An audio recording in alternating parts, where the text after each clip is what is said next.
اعوذ باللہ من الشیطان الرجیم بسم اللہ الرحمن الرحیم اللہم صلی علی محمد وعلی محمد وعجل فرجہم اللہم ارزقنی شفاعت الحسین یوم الودود۔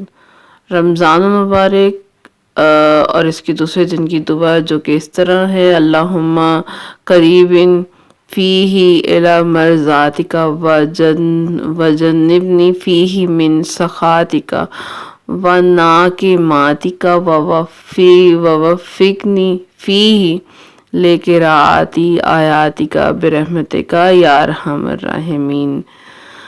دوسرے دن کی دعا اس طرح سے شروع ہو رہی ہے کہ اللہم قریبینی فیہ الی مرضاتک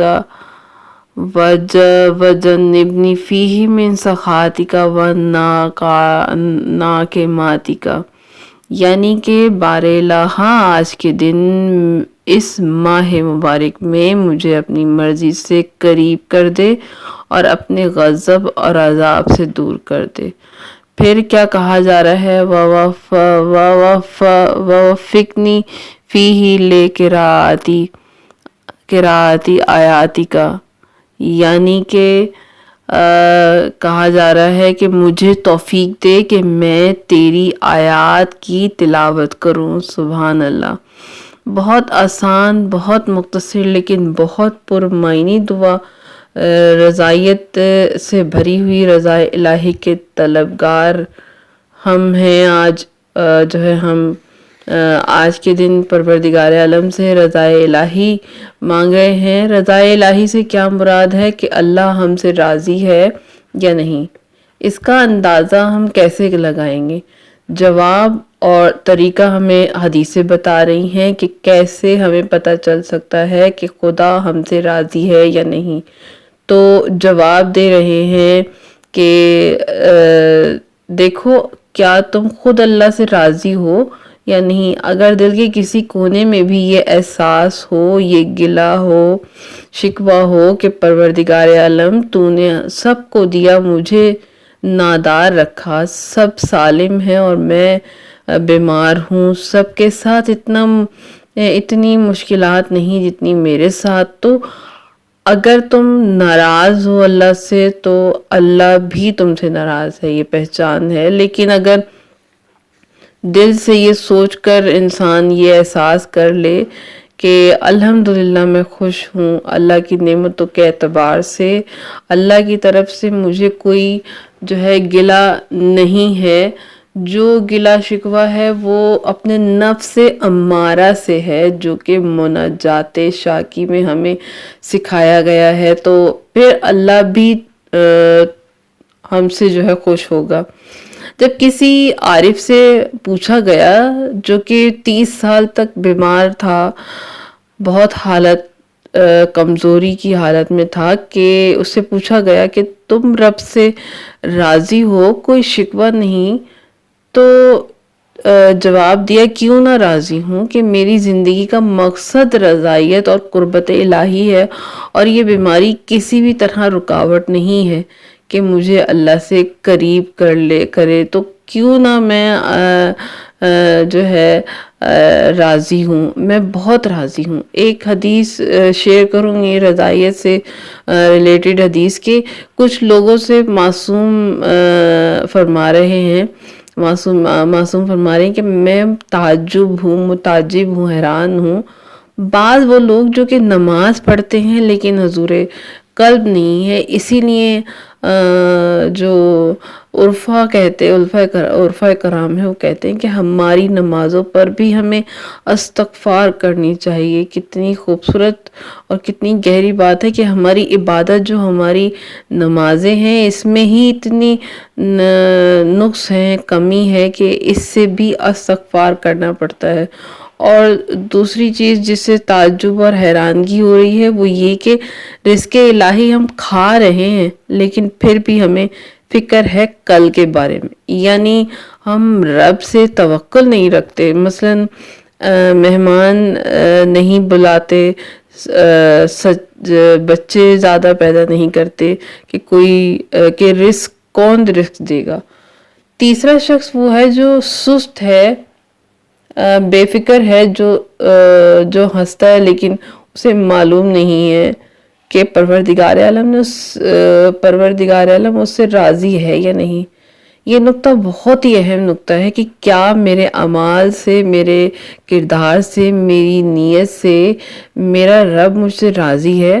اگر راضی ہے تو مجھے خوش رہنا ہے، اگر راضی نہیں ہے تو میں کس طرح بے فکر، مست اور خوش رہوں۔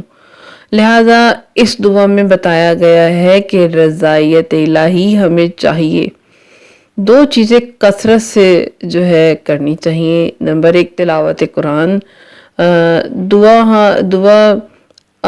ہم رب سے مانگ رہے ہیں، کبھی یہ نہیں کہیں کہ بہت مشکل ہے میرے لیے۔ دوسرا قرآن ختم کرنا، تیسرا جو ہے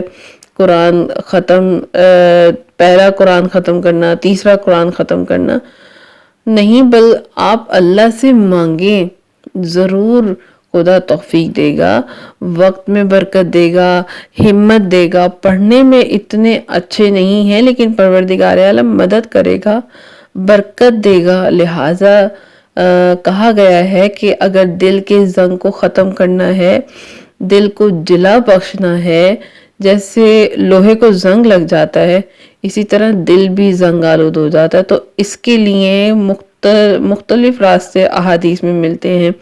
ایک یہ ہے کہ سحر کے وقت قرآن کی تلاوت کرنا، اور دوسرا استغفار کرنا۔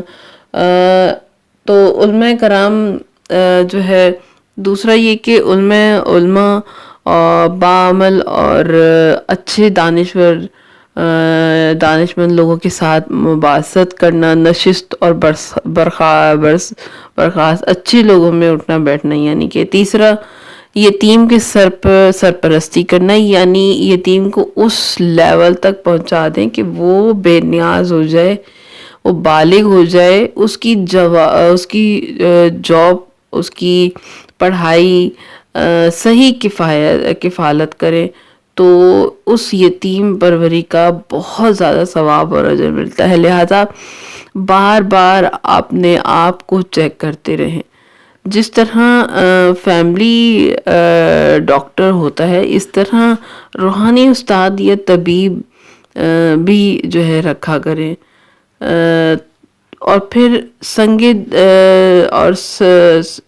دل جو ہوتے ہیں، یا صحیح گریہ نہیں آتا، استغفار نہیں کر پاتے، قرآن کی تلاوت نہیں کر پاتے، تو وہ ہماری اپنی خطا ہے، کوتاہی ہے۔ کیا کبھی کبھی ہم راتوں کو جاگ کر قرآن کی تلاوت کرتے ہیں؟ کیا ہماری اولاد نے قرآن پڑھتے سنا ہے ہمیں؟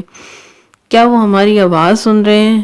کیونکہ اتنی قرآن کی تلاوت کے بارے میں تاکید کی گئی ہے کہ امام کاظم علیہ السلام سے روایت ہے، اللہم صلی علی محمد وآل محمد، کہ جو ہمارے محب اور شیعہ ہیں ان میں سے کوئی اس دنیا سے چلا جائے، وہ قرآن کو اچھی طرح نہ پڑھ سکا ہو، کوشش کی لیکن احسن درجے تک نہ پڑھ سکا ہو، تو کیا ہوگا؟